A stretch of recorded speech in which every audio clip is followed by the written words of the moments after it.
Hello everyone, and welcome to this tutorial. In this video, we'll learn how to automate your sales process in HubSpot step by step using simple and practical methods for 2026.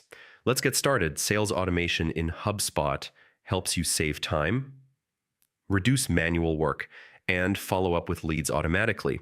It ensures that no opportunity is missed and every lead gets the right attention at the right time. First, log into your HubSpot account. From the top menu, go to Automation, then select Workflows.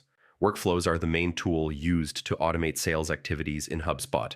To create a new workflow, click Create Workflow. Choose a contact-based or deal-based workflow depending on what you want to automate. For example, you can automate actions when a new lead is created or when a deal moves to a new stage. Set enrollment triggers such as deal stage changes, lifecycle stage updates, or form submissions.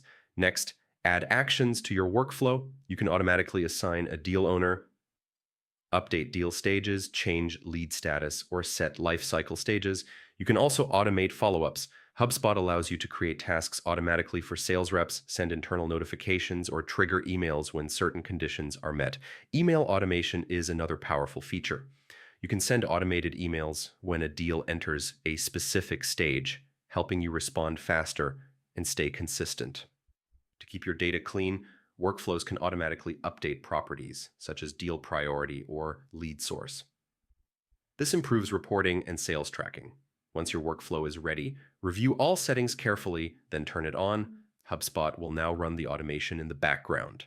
To measure results, go to Reports, Dashboards. Here you can track deal movement, response times, and overall sales performance.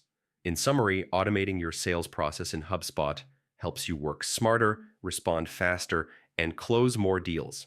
By using workflows, tasks, and automated emails, you can scale your sales process efficiently in 2026. Thank you for watching, and don't forget to like, share, and subscribe for more HubSpot tutorials. Hello everyone, and